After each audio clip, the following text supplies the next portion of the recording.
All right, so it's nothing too technical. So it's really informal. So please, if you've got questions, just stop me, and we can have a chat and stuff like that. But basically, I just kind of wanted to give you a bit of an overview about training, more so about how to kind of program your year, your training year, your training block essentially towards your A race, and then what a typical kind of month and a week can look like. So we'll just kind of get into it. So training. So basically what is training? So essentially training is we're going to stress the body. We'll then hopefully wait for have some recovery. We'll get some adaptation, and then we get a super compensation where we actually start to get fitter. So in an ideal scenario, we'd do our training session, whatever it may be. Then our performance would decrease. We'd have some time off and recover. And then we got what's called super compensation. So our performance or our fitness increases. Okay, that green line is the ideal scenario. If we do too little training, we'll get a smaller decrease in performance, and then a reduced super compensation. So you get a little bit of fitness, but not potentially as much as you could do if you had the right training stimulus. Then if you have too much of a stimulus or you don't have enough recovery, you're going to fatigue quite a bit. And then because you're not letting your body recover, we're not getting that super compensation, and essentially your fitness doesn't increase.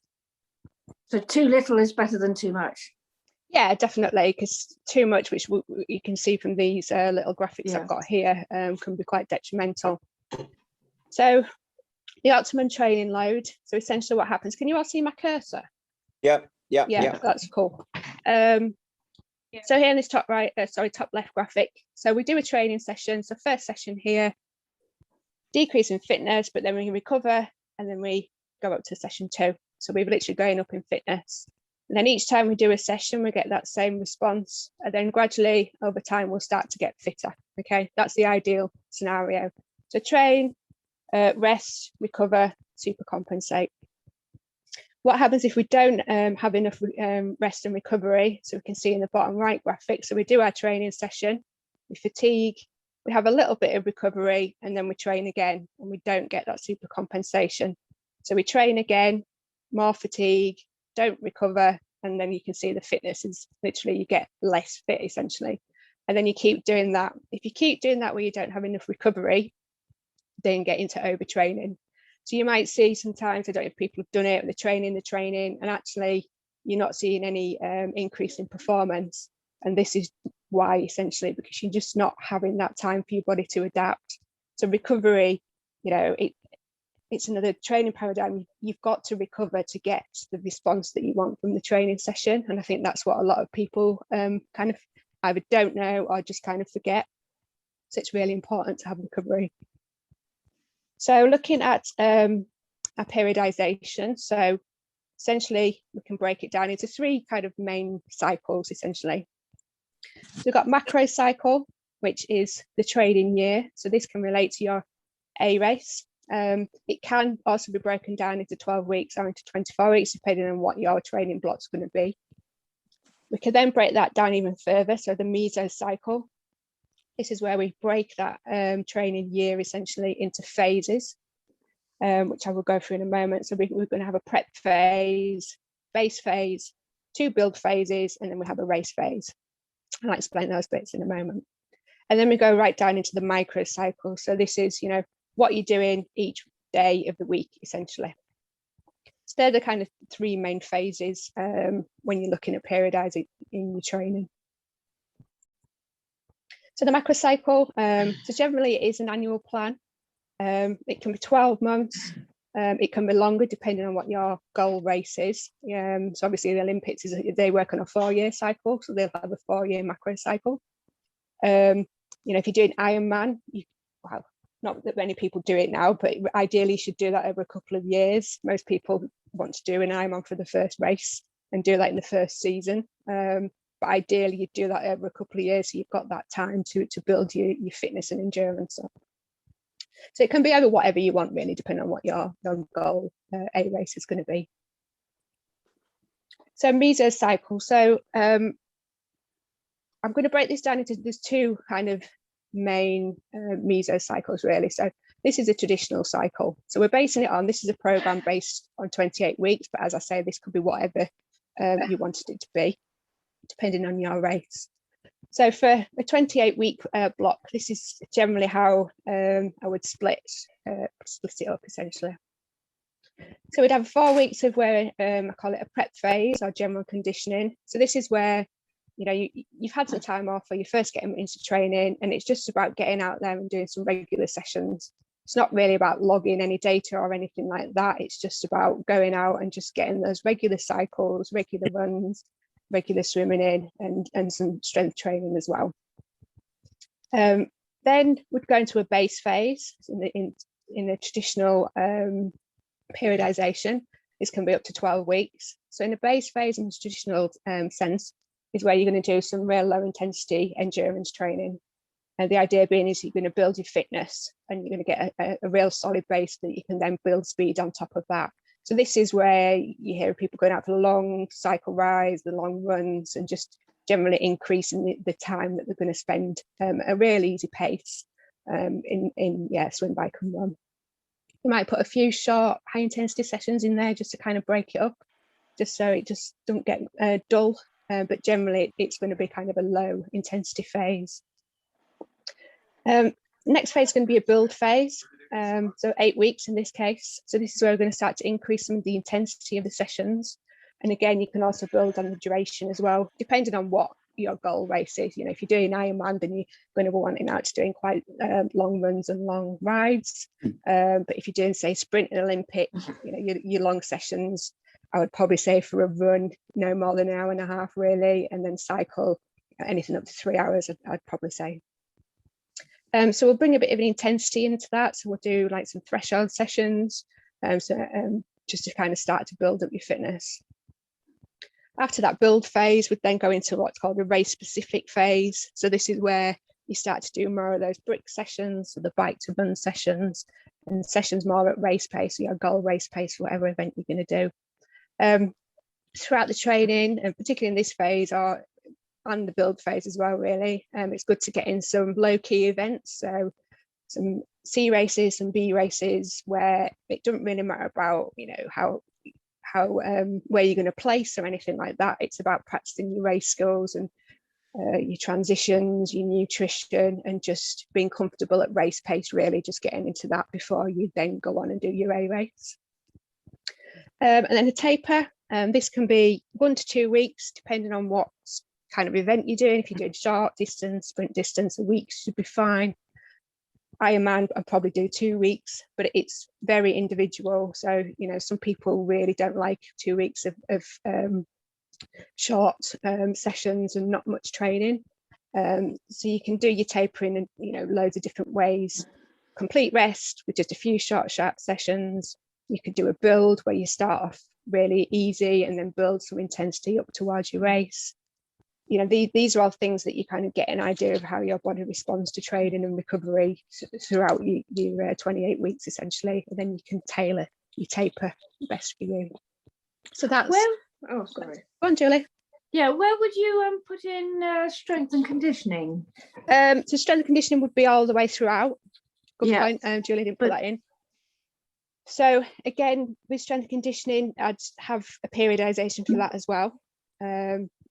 So that would go from essentially in a simple terms is basically you want to build some muscle, so you do that in your base kind of phases. You want to recruit that muscle, so you're doing more kind of strength and endurance, so some kind of less heavy weight but more repetitions.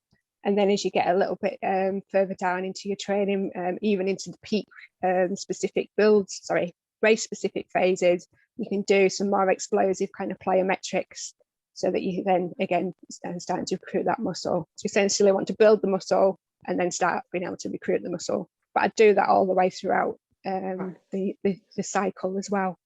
I know there's some people who would kind of stop doing it in the race specific phase.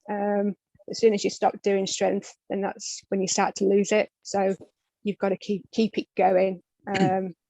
Again, how much you can cope with within the training week or month is very individual, how you recover from sessions. It might be that you just do, 15-20 minutes twice a week when you're getting nearer to your races, just to kind of maintain what you've built up in the previous blocks, really. Okay. So there's another thinking as well with periodization, which is coming more and more popular, but you probably, if people are reading things like your Joe Field Training Bible, there's loads of other books out there about how to plan your training, that's probably more looking at a traditional periodization. And there's now more thinking that actually, especially in the climate that we live in, it's much more beneficial to do a reverse periodization. So literally just what I've just explained, you're just going to flip it on its head. So I've just written out here just a reverse periodization, and this is what I tend to do now with most of my athletes. We'll do a reverse periodization. Excuse me. So again, you've got that prep phase and general conditioning. That's going to be the same no matter what kind of periodization you're on, just getting out and doing some regular training. Then I'd go into what's called a specific conditioning phase. So again, about 8 weeks. So this time we're going to do some short, high intensity efforts. So where in the traditional phase periodization, you're going to do a base and loads of endurance. In this reverse periodization, we're going to start with the high intensity efforts. So like your HIIT training, so some of the repetition sessions that we've done in the run so far, the stuff that we've been doing in the turbo session, so quite high intensity, short intervals, but with a lot of recovery. So the idea being is that you're going to increase your power, you're going to neuromuscular development, so you're going to recruit those muscle fibers in this phase. After that, we'd then go on to a specific condition 2, about 10 weeks. This is where we go into longer intervals. So the idea is we're going to get the speed first and then build that into our endurance. The traditional phase is we're going to get the endurance and then build the speed. Okay.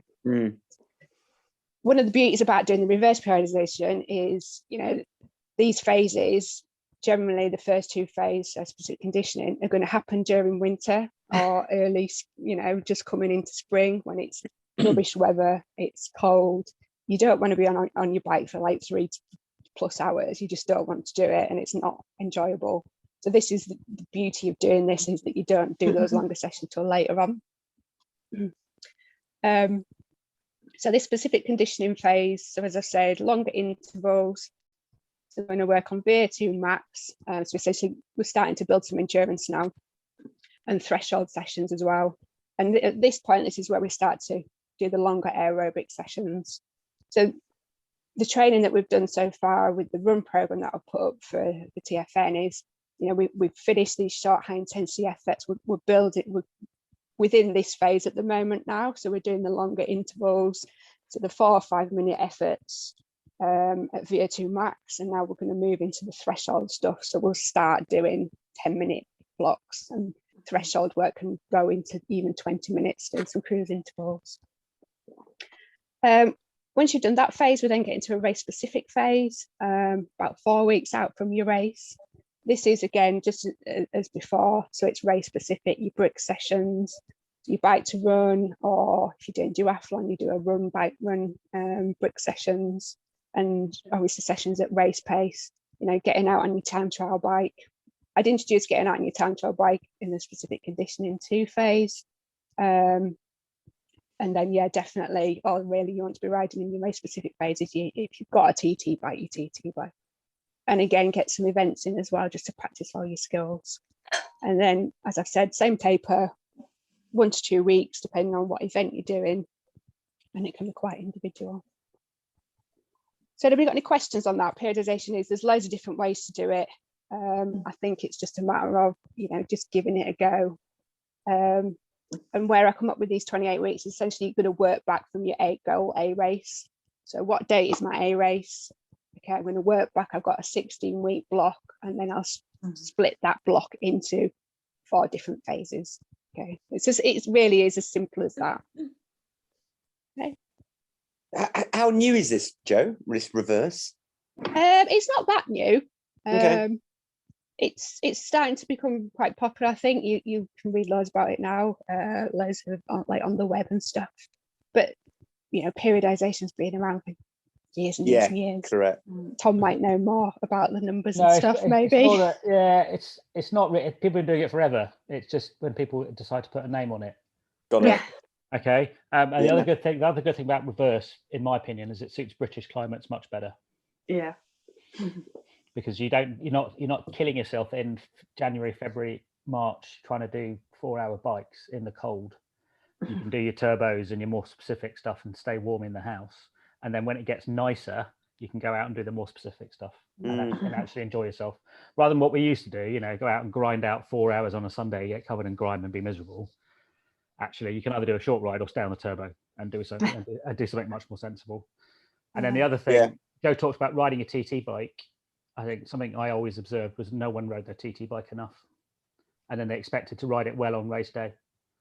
So mine was always on the turbo all winter, and that's all I rode on the turbo. And then come race season or 10-mile time trial season, I was already adapted. A lot of people just never rode it. And if you ever, we've all marshaled it.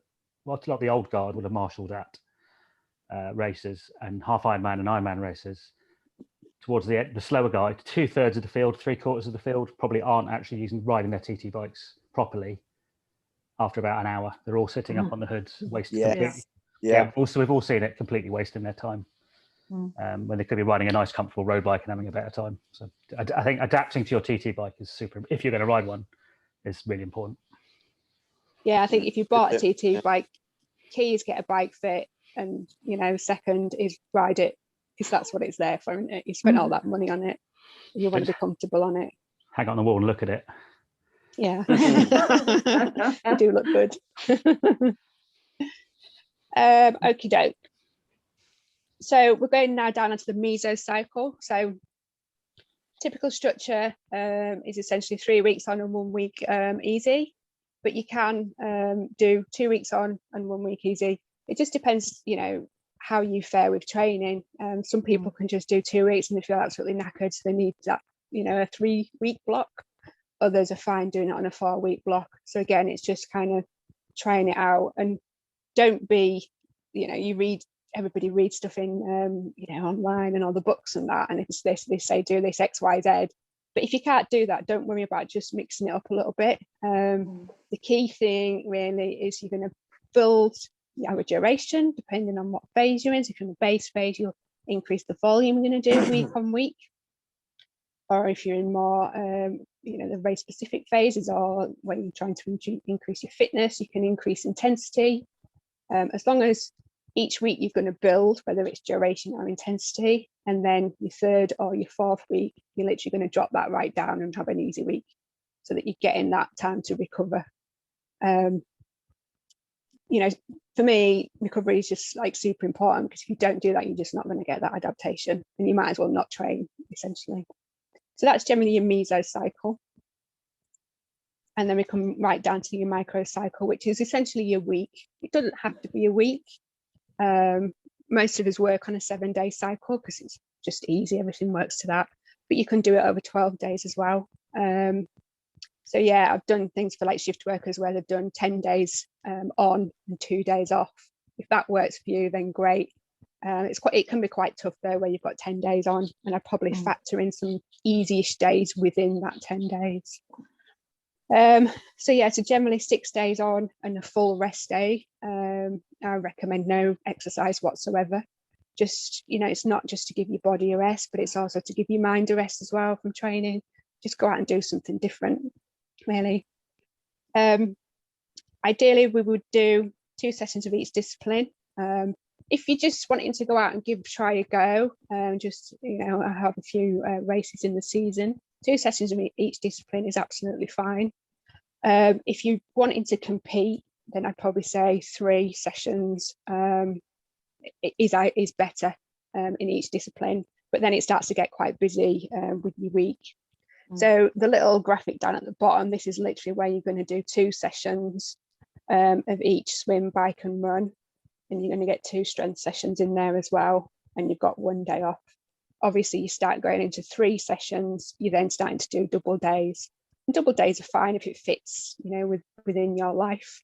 If you've got time to do that, then that's absolutely fine.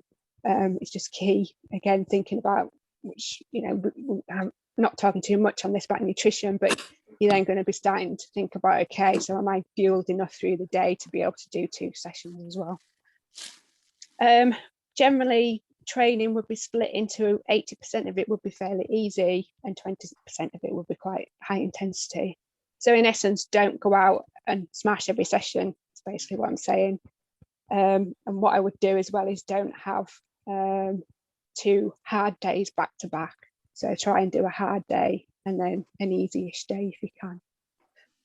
Again, there's loads of different ways to structure, and some of these where you fit sessions can be quite dependent on club sessions, you know, because where our swims fit within the week or our bike sessions, sometimes it becomes tricky to kind of factor those in. But you know, what's the discipline that you need to work on more? If swimming's a weakness, then that's going to be your main focus. Running, then you're going to focus more on the running essentially. But essentially that's your microcycle. Okay, so I just wanted to pop this up because this is actually a well, it's an example of this is what I've done with one of our athletes. So this was just a few people I know will know him. So this was Dan Speed's training periodization for the 70.3 in Australia. So he qualified in, I think it was Ireland, I think it was. And then this was how we did his training to go to Australia. So at this point, I was probably doing more base. So probably not your traditional, your reverse periodization. I was probably doing a bit of a mix. I maybe do things slightly a little bit different now, but this is kind of what we did. So we had 27 weeks is the cycle that we worked from. And then this is literally how I split it up. So we had a base and general conditioning phase, which was 7 weeks. So in this phase, we did some video analysis in his swim, and it was mainly technical. So we wanted to do a block focusing on his swim because that was one of his weaknesses. So in that early training phase is a perfect time to work on your weaknesses before you get into more structured training. So we did quite a lot of technical sessions in the swim. The bike, we did some strength work just on hill reps. And at that point, he was doing some long kind of rolling rides. So the course actually had a climb in it, which I think it was 2 loops. So we had that twice. So we made sure that, you know, we looked at what the course was and we fit that into his training. So we did some rolling rides.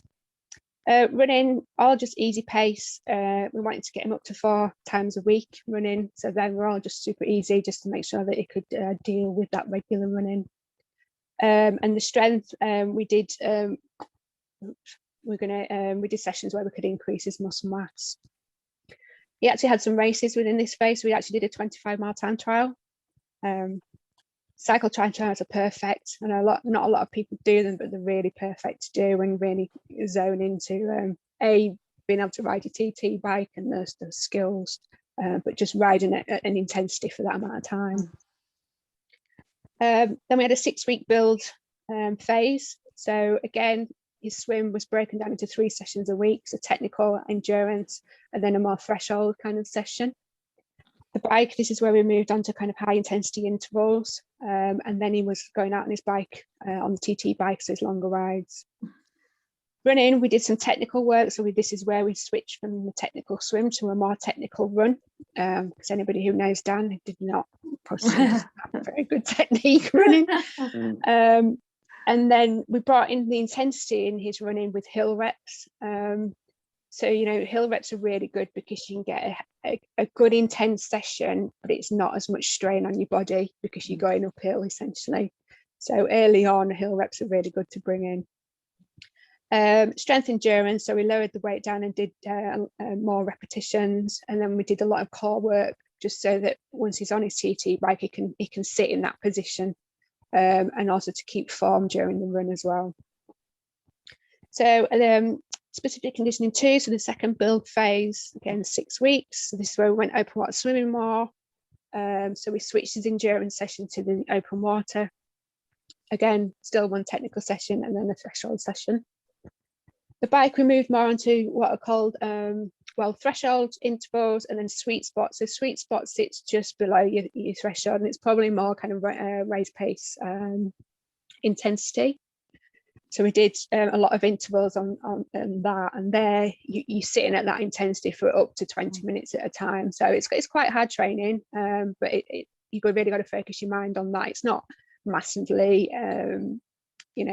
hard on the body. It's just mentally to hold that power is quite hard. So the run, we brought in some more threshold sessions. So and then some long runs. So I made his long runs a little bit more specific, I'd say. So not just going out doing easy miles, but we're going to put a little bit of race pace in there. So marathon kind of pace intervals. It's getting up to doing marathon. So it's, to go out and just do miles after miles can be quite boring, essentially. So we just wanted to put in a little bit of pace just to kind of mix those long runs up as well. And then there's strength phase, doing strength sessions. So we did some power sessions. So this was where we're looking at real heavy weight, so 85% of 1 rep max. So the most that he can lift, so 80% of that. But you're only lifting like 2 or 3 reps, so it's real high power stuff. And then the races, he actually had a 50-mile time trial in there, and then he also did a half Ironman as well. So again, these were perfect, for sitting on the bike for that period of time on the time trial bike, but also the half Ironman. We can work on your transitions, your T1, your T2, work on the nutrition. So just really, really good to get some races in before your actual A race. And then we did a 6-week race-specific conditioning block. So the race was sea swim. So he got some sea swim practice in, stuck with a technical session, and then with the threshold session as well in a swim. Bike rides are getting longer. Again, on the time trial bike, we then bringing in the brick sessions. We kind of do like a long ride and then a run off that, and a longer run off that, but we'd also do what are called stacked brick sessions within the session. So the way you do a shorter bike, so say 10 minutes at race pace, and then a 10-minute run at race pace, and repeat that block 3 or 4 times. So you repeatedly doing mini brick sessions essentially. We also did some heat sessions on the turbo, so obviously because he's going out to Australia. Dan doesn't deal with heat very well, or didn't. Probably does now because actually lives in Australia. Yeah, you should do that. Yeah, should do. So these were basically, I think with him, get in the kitchen, have loads of clothes on, put the pan on the hob to get a bit of humidity, have the oven on with the door open, anything just to get some heat in the room, and just do it. Super easy sessions. These are not intensity at all, but just getting that heat up and getting your body acclimatized to that heat. And you can do that as little as 3 weeks out from your race, because it doesn't take long for you to then acclimatize and adapt to heat training. So we'll put that in that last block. Run, so he's doing race pace longer runs. This was just our marathon pace stuff really. We do shorter threshold intervals, and then again heat sessions on the treadmill. So in the gym, we've ever been looking at him strangely because he's got loads of clothes on, just running on the treadmill. And then the strength, this is where we brought in, the explosive and plyometrics, like your box jumps, any kind of jumping stuff, just to kind of really switch on your muscle and get that firing essentially.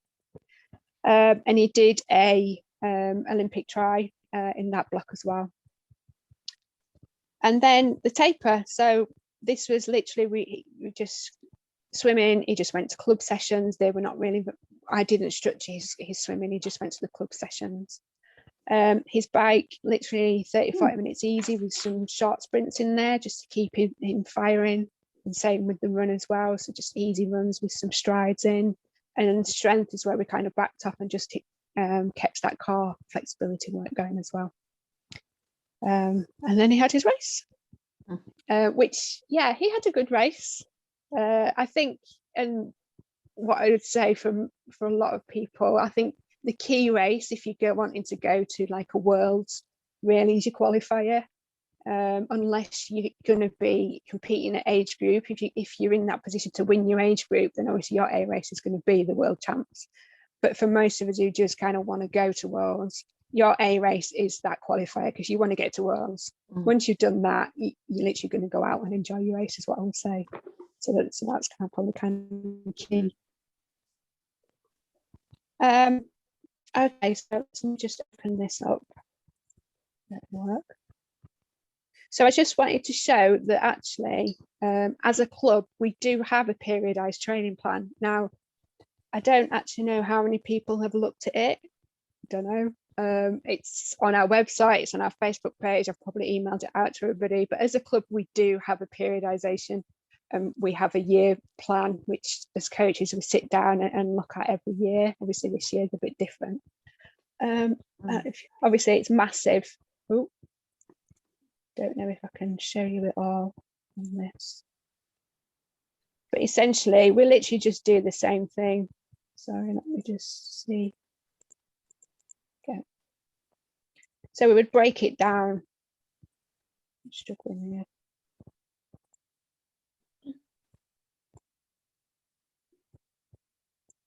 So we break it down. We generally start looking at it in the kind of November time. So our post-season, the season's finished, and then we break it down. We have a technique and conditioning phase. This is literally your, let's just have a little bit of fun kind of phase. We've had a race season, let's just not do much structure. And then obviously you can all look at this a lot more closely in your own time, but we literally break it down into our swim sessions. We suggest what you should do on the bike, and then we say what you kind of should be doing on the run as well. And we literally say again. Have you opened it? Could you see it? No. No. You need to switch what screen you're sharing, Joe. If you want to show us. Sorry. Hang on. New share. There we go. That's it. Now? It. All right. Sorry. Okay. So yeah. So as I was saying, this is it's massive. It's over the whole year. But I'll just kind of zoom in so you can kind of see what we kind of look at.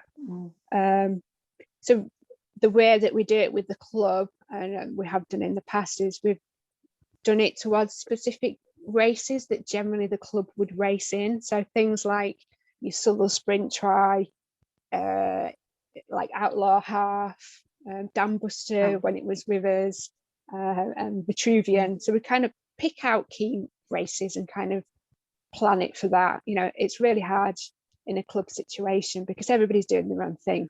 Everybody's got different races they're going to. So it's very much a generic kind of plan that we do. But we literally, we follow the same program that we would if you're doing your own program. We'd have at this point we've got an endurance phase, threshold phase, speed phase, and we just break it down as I've kind of shown. And within that we have testing blocks as well. So we kind of, I think maybe not everybody knows that actually our training is structured. And I think in an ideal world, and I know I've got some people here from UN Tri, in an ideal world, I'd write a training program where we could have a 3-week on and a 1 week off, but not everybody trains the same. Everybody would have to start on the same week to do that. So while club sessions literally run, every week, it's kind of up to you to make sure you have that easy week. Because if you come to club sessions and do every session, you're not going to have that break. So that's probably one thing I'd just be mindful of when you are training with the club, is that we don't tailor in those easy weeks. So just kind of make sure you do that. I'm trying to do that with the run program that I've put out for everybody. Put those easy weeks in there because that's a little bit easier to do. But yeah, that's just one thing I kind of wanted to say on that. So that's it really. I just kind of wanted to give you a bit, it's a snapshot, and obviously if people want help with anything like this, please do get in touch. I'm happy to help, and all the other coaches in the club are happy to help as well. But hopefully it just makes you think a little bit about how to structure your training, and don't just go out and smash every session and smash it for 12 weeks basically, because you're just going to fatigue. That's So yeah, tremendous, so Joe. has Brilliant. anybody got any questions? Joe, so Yeah. for people that maybe are a bit newer, you talked about the 80-20 principle earlier. Could you outline possibly how hard is hard and how easy is easy? Oh yeah. So hard is literally all out. So that this is where people don't do this right. So basically hard should be hard, max effort. I would say, and then easy is easy. I suppose you can get more specific on that, where you then have training zones, and I think people are getting a little bit more switched on into testing and having those training zones.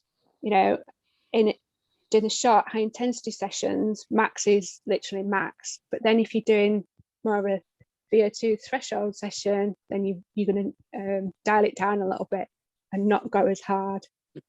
A threshold session is you're going to go out and, if you're going out for a run, you shouldn't be able to talk. You get into that point where you're finding it really difficult to talk. You're kind of talking like that. So that's a good judge for kind of threshold. Max is you can't talk. Easy is you can chat. So kind of three broad kind of training phases, intensities, I suppose. But yeah, Tom's, I don't know what you're highlighting is that people don't go easy enough and people don't go hard enough. It was a very you train in this grey zone and you're very constantly in the grey zone and you're not going to get that adaptation that you need. Yeah, it's very easy to spend your whole life in the middle, particularly on club rides and club runs and club swims, where you're just trying to hold on. And actually that might not, long term, that might feel great to do that, but long term that might not be of the best benefit for you. But it takes a bit of time to kind of understand that, I guess, about yourself. But and it's holding back as well, isn't it, on a club ride? It's like saying, well, no, actually, I'm meant to be doing an easy ride today. Well, you can go, I'm doing my thing. This is my training program. And that's really hard to do. And it depends what what do you want out of training? If you just want to go out and enjoy being with people and, that's great, then do it. If you've got that race that you really want to nail, then, sometimes you just have to go, right, okay, I need to do my training, how it should be done. Just depends, doesn't it, really? Yeah, in a week, all your different training in the week has to fit into one of those zones. So we've all got heart rate monitors, so we can all do a test, a max test, to work out what our max heart rate is, and from that, it's all on Tinterweb. You can work out your percentages of your zones, and then that's it. And then you know what heart rate you should be working at for your easy, and what heart rate you should be working at for your hard. So it's very affordable now to work out. You can buy a few toys, and you know the intensities. But like you say, Joe, it's all those intensities relate to a perceived effort. So if you can't talk, you're in oxygen debt. So if you're in oxygen debt, you're probably at your threshold / lactic threshold point. So if you can chat away, you're not in oxygen debt. You're not in anaerobic. You're in aerobic. But yeah, heart rate monitors, they're all quite cheap to buy, aren't they? You can work out your zone. And I think most people have probably got a fancy watch which just pace and things like that now. So it's very easy, and people are getting power and stuff like that.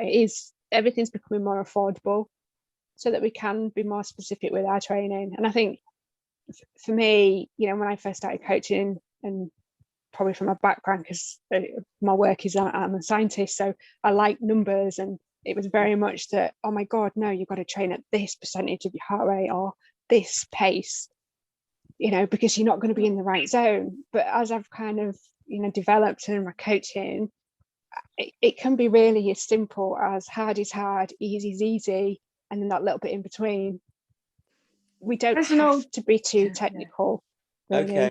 As an old person who used to train pre-heart rate monitor and all that stuff, I really did rely a lot on perceived effort, and it seemed to work well. Yeah, I'm definitely. claiming numbers now, but I use my heart rate monitor more to regulate how easy I do rather than how hard. Because I know if I'm working hard, I'm working hard. Yeah, that's a good point. Yeah, that's it. It is more useful, isn't it, to make sure the easy is easy. Yeah, and if I don't know how many people have done the training that I put up for the run sessions and the Jack Daniel training paces. Yeah. But once you look at the easy runs on there are really super easy, and then a lot of people are like, oh God, I can't do that. I can't run that slow. So I'm doing couch to 5K at the moment, Joe. Are you? So well done. so I'm actually running for the first time in about 8 years. Brilliant. Now, if I did the Jack Daniels pace, I would be walking at the moment. So I'm, but it really works. It really, that's Yeah. So that's Nice one, Tom. So Dash, apologies for joining a bit late. I might be back. You never know. Same here. Can I just clarify something? Is there running that includes Jack Daniels? Because I'm in for that. Oh.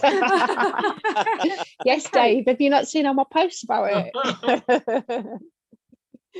But yeah, but it's you just got to go easy, and you do get into it, and it's enjoyable. That's how I start to enjoy my runs, is because I'm going at a nice easy pace, and I like intensity, I do, but the longer stuff you've got to go at that right intensity, that steady intensity, otherwise you're not going to get that aerobic development that you want. So yeah, and like I think another point about the time trial bike, if you're doing FTP tests, just make sure you're going to do it. If you're riding on the turbo on your TT bike with power, make sure your FTP's on your TT bike, and vice versa. If you're on your road bike, make sure you're on the road bike, because they can change. So little things like that, just being specific about what it is that you're riding and what you're going to test on.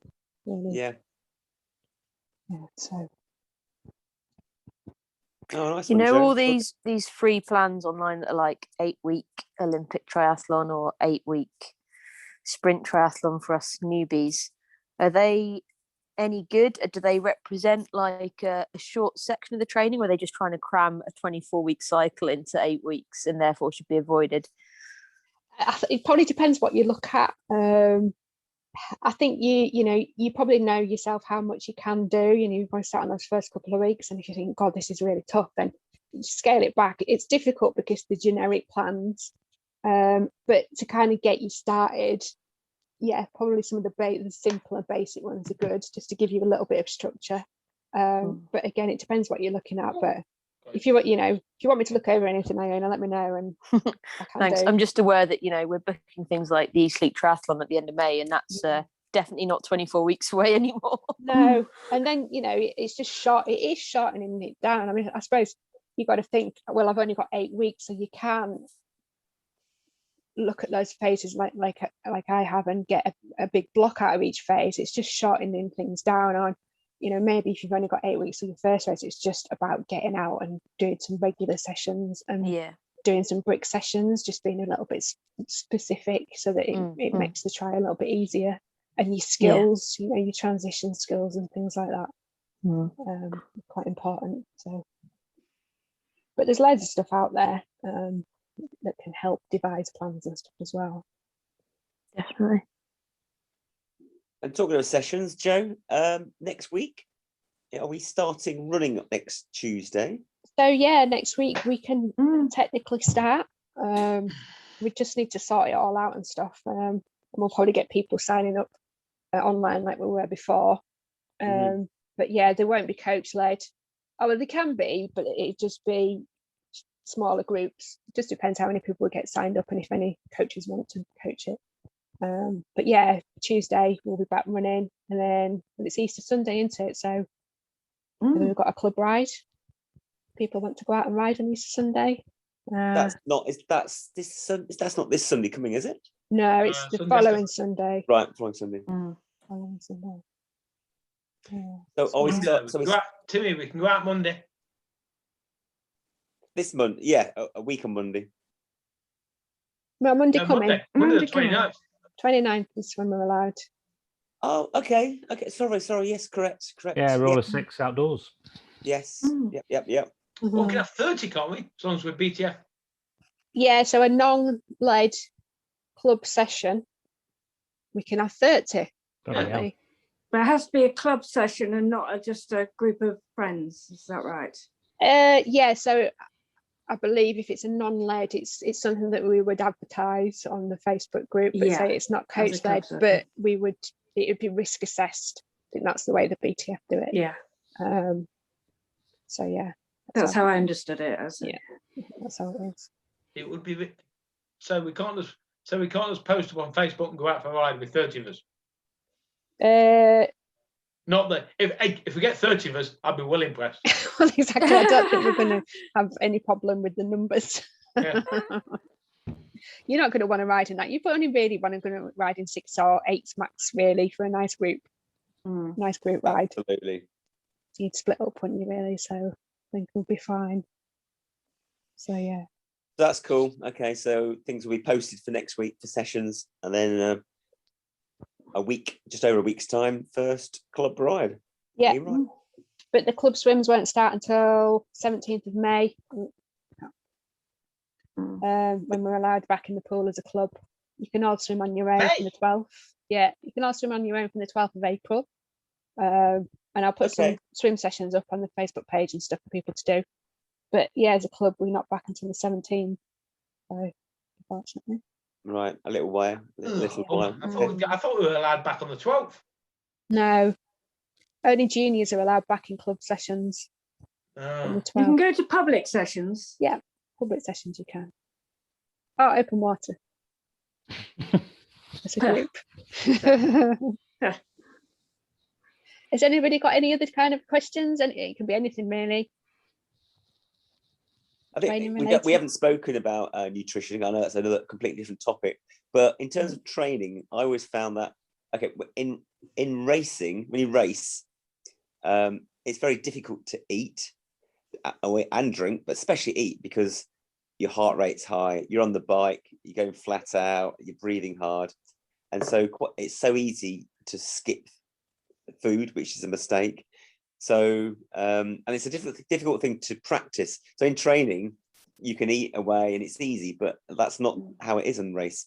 So sometimes I used to do little sprints on my bike to get out of breath, and then try and eat a flapjack. I'll try and practice what you can eat, because there's things that you can't eat. Well, anything. Even when I did Ironman, I was still out of breath. Were you? Oh, really? Yeah. Well, Is that the going too hard to me? When Yeah. Yeah. Did you ever finish one? What, an Ironman or a flapjack? Yeah, because there's something funny enough. So in training, right, I used to have M&Ms, right? What a mistake that was. So on race day, that was one of many things, but anyway, I couldn't. Breath. You can't chew an M&M, so I put it in my mouth, and I didn't have the energy to bite it, so I'd fire it out. It was a 2-lap course, and on the second lap, I'd see all these M&Ms. I go, there, my M&Ms there. But anyway, that's why. That's why it's really important to get those, those non-A races in. Yes, practice all this kind of stuff. So training, what can practice what you're going to eat. Think about Milky Way, something that eats, but you got to experiment in your training. Don't want a Milky Way in the heat. Have you ever tried drinking one? Squeeze them in. Be nice, Julie. No, you want that melts in your mouth. Any food that melts in your mouth is good. I think one thing to say about nutrition that I learned to my cost is it's well worth practicing if you can with the race nutrition. Yes. Particularly for longer races, if you're doing a half, even an Olympic or a full or an Ironman, they'll be using specific the food they give you or the drink they give you will be a specific brand. Yeah. And you may not get on with it.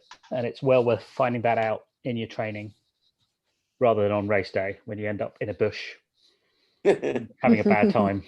Yeah. And you can incorporate that into your training as part of your race prep. You can start using the race nutrition that they're going to give you. It's normally very easily available. It's normally in this country. It's normally High Five or something else. That's the nutrition, not the bush. No, not the bush. No, that's well worth scouting for wee stops if you can, if it's a local race. Yeah.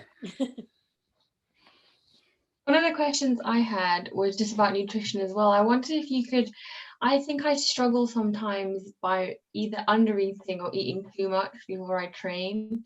And I wondered if you had any kind of recommendations for kind of food that I could eat before like a long run or a long cycle, for example. I usually try and eat like oats and bananas, but sometimes I feel like it really weighs me down if I go for a long run, and on a long cycle I just feel like halfway through I'm like ravenous, I'm so hungry. So I don't know, maybe I'm just too hungry. Definitely possible. So I suppose with running is it's you working out that time period from having something to eat to feeling comfortable to going and running. I know some people need to wait 2 hours. Yeah, I do. Yeah. Which can be quite hard if you want to do a morning run. You know, if you want to get up 2 hours before. And other people can literally just eat and then go straight out the door. If you're going to go out on a morning run and a banana, but obviously if that's still too much, key maybe I would probably say is make sure you have a really good meal the night before to kind of fuel up quite well the night before, and just do some easy mileage where you don't need breakfast. You that's an option, but if you can wait a little bit later, just experiment with different things. If porridge is too heavy, granola, muesli, anything, bit of an oat bar, just maybe not have as much. And it's hard sometimes when if you're really hungry, you eat those. I prefer, I prefer running fasted. I prefer like waking up, maybe having a coffee and then not eating anything and going for a run. But then halfway through, I'm like, I'm so hungry, or I've got like no energy, or I'm just kind of like, I'm so far from home. This is going to be a long run home. So that's where you take some gels with you. I don't know how you get on with gels, but obviously, so High Five do some ones which aren't as concentrated. They're a bit bigger to carry, but they're not as concentrated, and they're quite good to have as well. But nicer to kind of drink. So that's an option. If you're going to go on a longer run, just have that there with you as well, because you don't have to have it if you're feeling okay. But do just, and then you've got it. Bike rides, it's just you say you get really hungry. So sounds like you're not eating enough when you're on the bike. Maybe. I think she's just saying she wants more cafe stops in our bike rides. That's what it is. 12 pints of Budweiser the night before sorts you right out for a cycle. I think running's not as much of an issue. I think because it's quite like my stomach's like wiggling a lot when I'm running, so I don't really get like that hungry. It's more like I just get fatigued. But when I'm cycling, I'm actually like, wow, like I'm really hungry right now. I'm like, it's like, this is not, I'm so far from home. This is So just always carry stuff with you. Yeah, without a doubt. If you don't have it, it doesn't matter. But if you've got it there. Yeah. And I think people don't eat early enough on the bike. Yeah. So if you've had a decent meal the night before and you've had breakfast, you've probably got enough fuel in you for about 90 minutes. Right. Before you start to then fatigue, but you don't really want to get to that point. So even, just after an hour, just to have a couple of babies or something. Yeah. So you're like drip feeding throughout the ride. Sure. So you're not getting to that point where you're ravenous. Right. Okay. I think that's probably will be helpful, because I get to a point where after maybe like an hour and a half, I just slaps loads of saurine in, but then I'm like, well, it was too much. And too much. Yeah, okay, that's a good idea. At an hour, like Joe says, have a banana at an hour, and then start, hour and a half nibbling your flapjacks and stuff like that. But Joe's talked about kind of training plan. You can plan your feeding as well. So I don't know what the data is at the moment, Joe, but generally the advice was always like somewhere between 60 and 90 grams of carb an hour is about what you can process during moderate exercise, which actually seems like a lot, but it's not massive. But you can drip that in. If you have a bottle of sports drink, or even squash is absolutely fine with sugar in. That's 50 grams, and then you just need to top up with a gel or a slice of saurine, and you can start from the minute you go out the door. You can just be sipping on your drink. Okay, that's a good idea, actually. Yeah, and then you can just on the hour. I used to long bike, so we go. Okay, I'm coming up for an hour. I'll have something, either a gel or something solid, or half a banana, or a slice of. I used to like malt loaf as well. And there's also some really nice. If you're into a bit of cooking, you can make rice cakes. Ooh. They're actually not dry. If you YouTube for like cycling rice cakes. In fact, Ollie Bridgewater, who used to be with the club, now presents for GCN, has a fantastic recipe for rice cakes.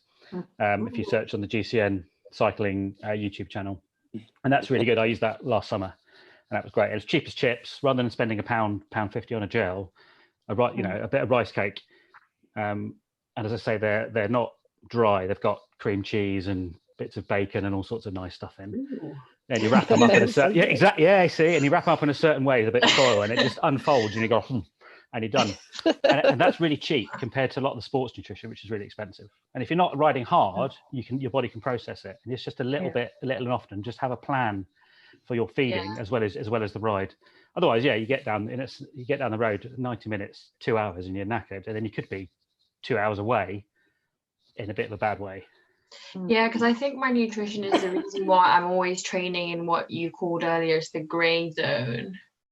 And I think the reason for that probably is my nutrition or lack thereof, because I think I'm like, I'm going to do a hard run, and then I'm out, and then I'm like, no, maybe not. Maybe I'll try sometimes. And then it's in that grey area, and I'm forever in that grey area because either I've eaten too much or I haven't eaten enough, or I don't have that much energy. So maybe if I pipe down on the nutrition, I can train in one of the zones rather than the grey area. Yeah, it sounds like it with you. Yeah, it's just planning, isn't it? That's what it all comes down to, really. Just planning what you're going to do through the day, session wise, and what do you need to kind of fuel that as well, and at what time of the day can you actually get out to do that session.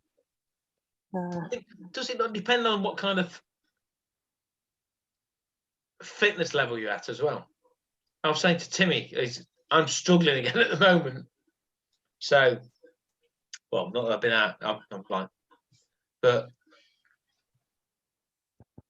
was it last year? So I could go out. I used to always eat at 40k. That's when I would start eating, because I know if I hit 50k, that's when I would start suffering, if you like, But then not last year, the year before, I could literally go out fasted and do 85k, not even worry about it. Okay.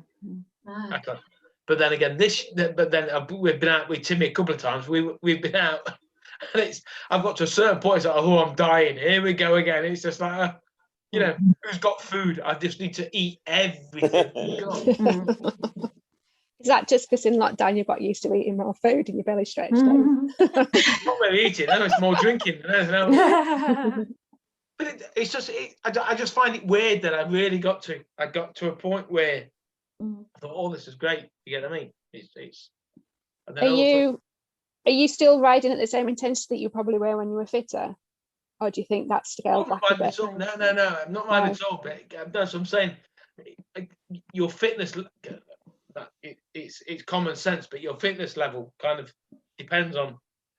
You can become more efficient at using fuel, essentially. So that might be where you've got more efficient, and you're potentially not needing as much.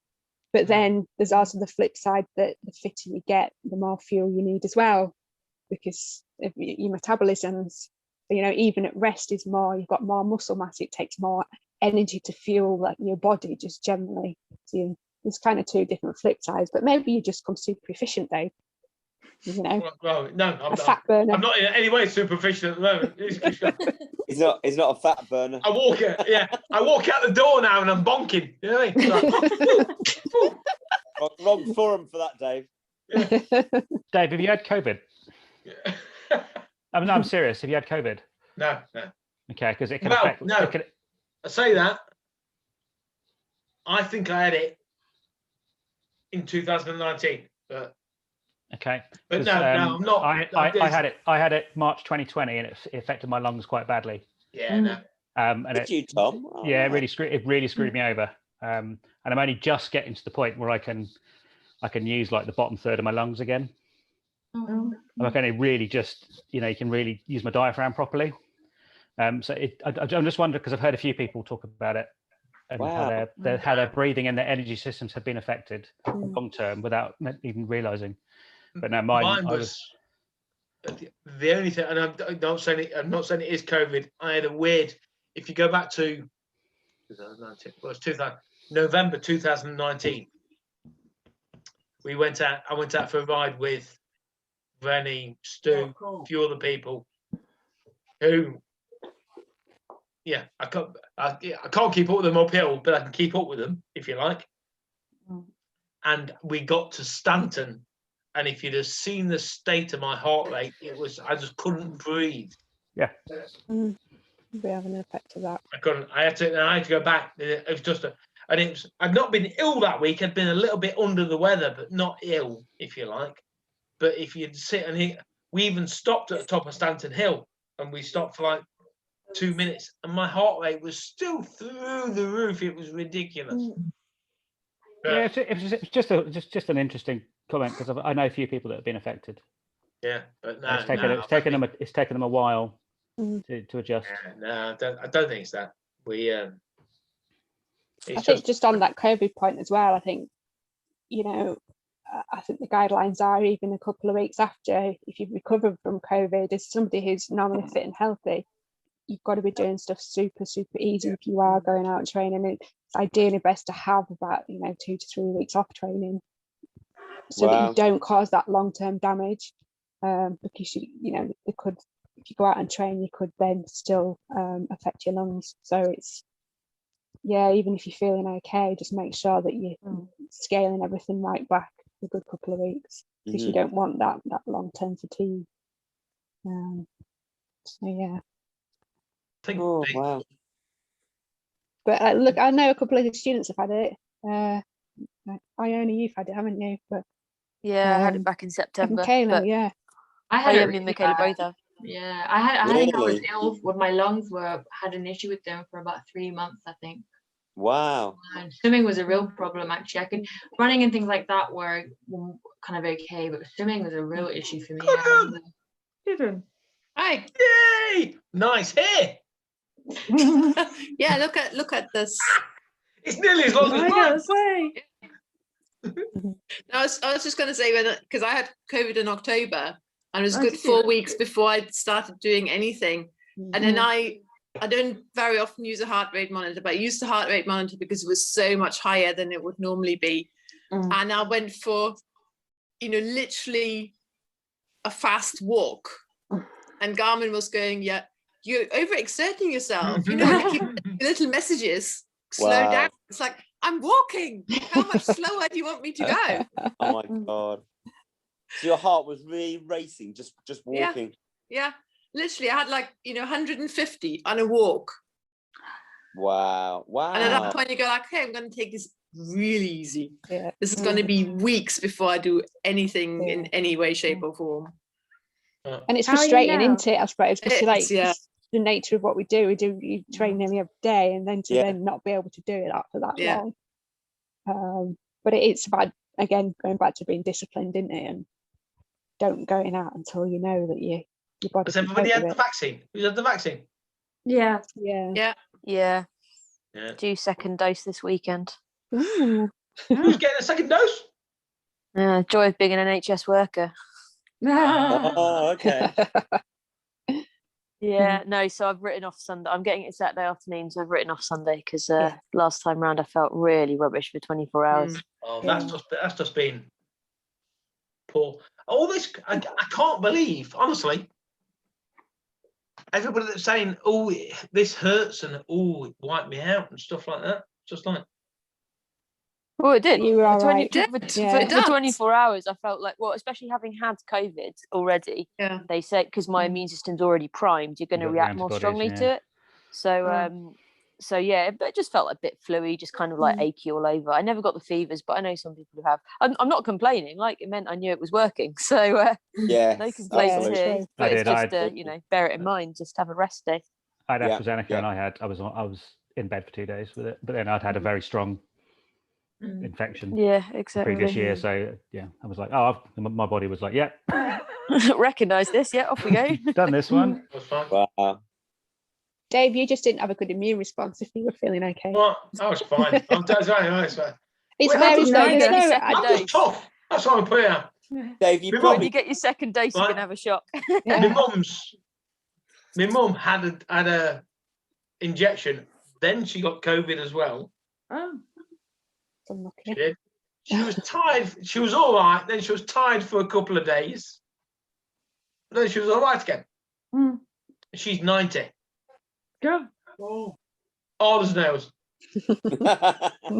I didn't have any symptoms from the injection vaccination. I was honestly. People told me that my arm was going to hurt. I was going to be wiped out the next day. I was going to go. your I couldn't body even see said where they it's put me. COVID, I didn't Dave. feel the injection. I don't know where they put it because I can't even feel. There's no lump that people got. Oh, No. there's an itchy lump and stuff like that. Well, no, it didn't have that neither.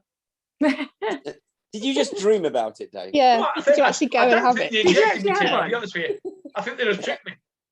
I'm one of the placebo group.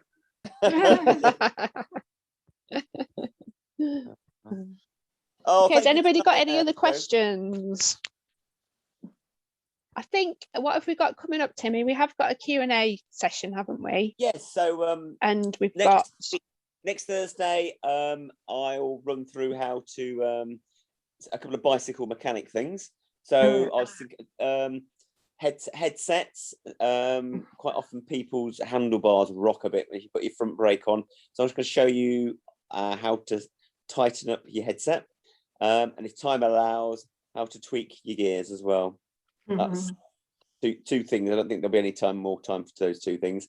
And then the following Thursday, I think it's a general open forum for TFN, so for triathlon questions, where people, so we can probably give it a bit of structure. At the moment, it's just a forum, but we can have some sort of structure to the evening. maybe we do a get your questions in. Yeah, okay. And then we'll have a few set questions, and then we'll have some that's ping it. off on the night kind of thing. Cool. So that's it. I'll prompt. Kelly did post a few questions before, so I've got a couple of questions for discussions. Yeah, that's it, right? So thank you for tonight, Joe. That's brilliant. That's good. Thank you. Thanks, Joe. Good to chat. Massive.